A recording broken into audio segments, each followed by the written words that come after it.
One of the things I've been analyzing and focusing on in my research as of late is the intersections between the ecliptic and the galactic plane, where we see the Orion constellation, where we'll see it create almost a metaphorical torch in the sky when lined up with the sun.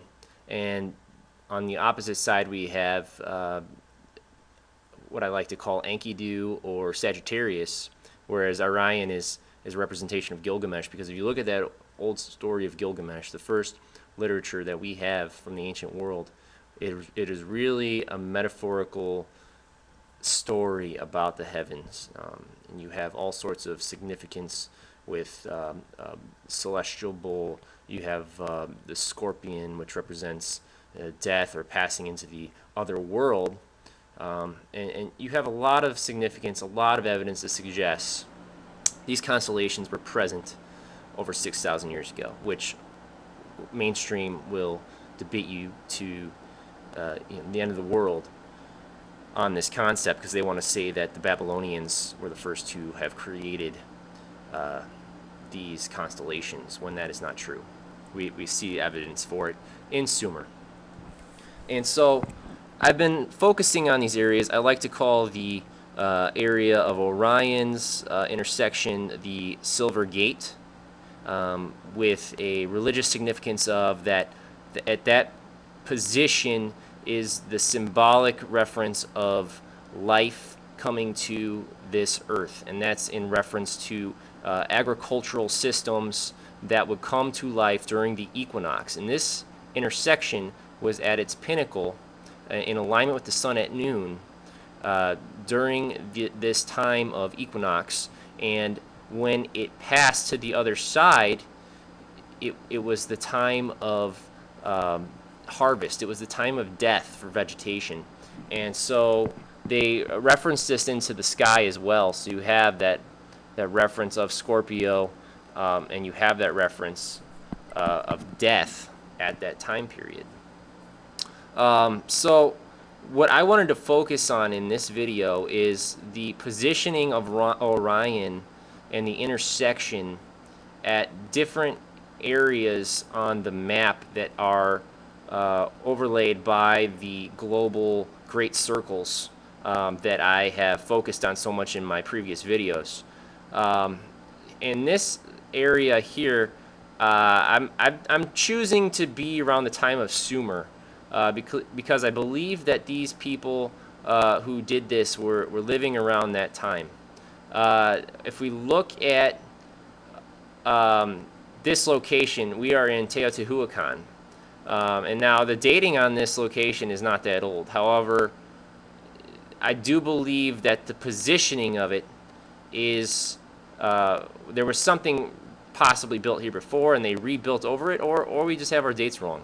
But I do believe that Teotihuacan is very significant in all of this. But we can see here we are near the winter solstice in 4500 BC, and when we see Orion line up, looks like close to sunset, we can see that Orion is very near the pinnacle position of central position, and we can see this in our equatorial line here, and in between east and west. Now what's interesting is when we look at Orion in other locations, we're going to get some different results. And one of the things when we go to Peru is we get an absolute pinnacle location of Orion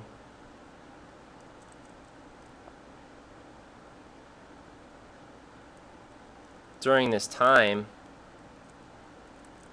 where he is at his absolute maximum, and this intersection point is at its absolute maximum, nearly perfectly in the middle of our circle.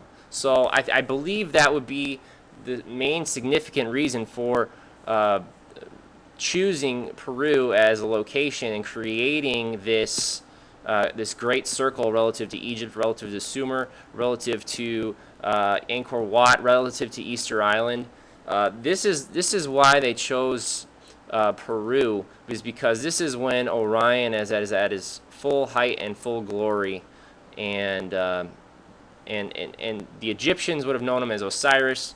The Sumerians knew him as Gilgamesh, and there was some sort of ancient culture in the Americas that we don't fully understand. However, I have been very interested in who are making descendancy claims in North America. They're known as the Wichita Murs, and I find them incredibly fascinating. They say a lot of stuff that is not right, not true, but I do believe that they've just lost their history and that they were indigenous Native African Americans.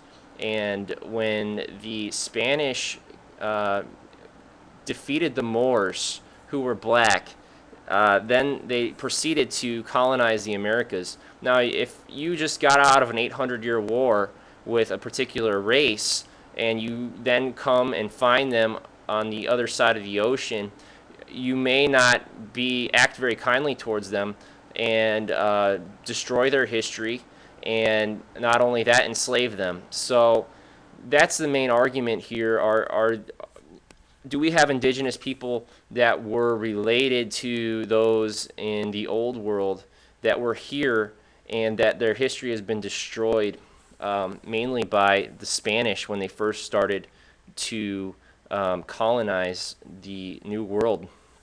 But we find this interesting correlation with this constellation that's associated with the older culture. So if we go on, we can go to a new location. If we go to Stonehenge, we get a really interesting phenomenon, and that is that Orion comes down and just grazes the earth. So here we can see the golden cross, and we can see Scorpio and how he is present right there, and we can see Enkidu, how he's present right there. And so this is the golden cross, the golden gate, where you have this movement into the netherworld, and that's displayed in the Epic of Gilgamesh, and where the sun goes when it goes beneath the earth. And so here we can see Orion coming, and we're at Stonehenge, and we can see how he just grazes the landscape, the horizon. And I believe that this location was chosen because they wanted to mark where he hit the land in order to be closest to him in religious significance.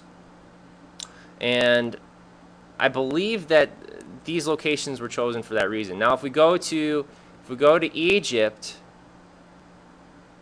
we're going to see something where it's not he's not in a peak position, and he's not in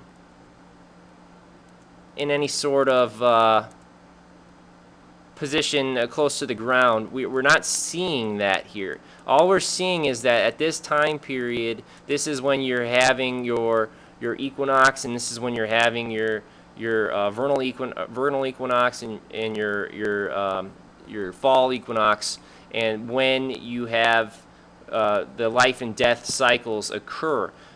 So these were the main areas of civilization. However, they chose these secondary locations for their religious significance, and that's why they're so important.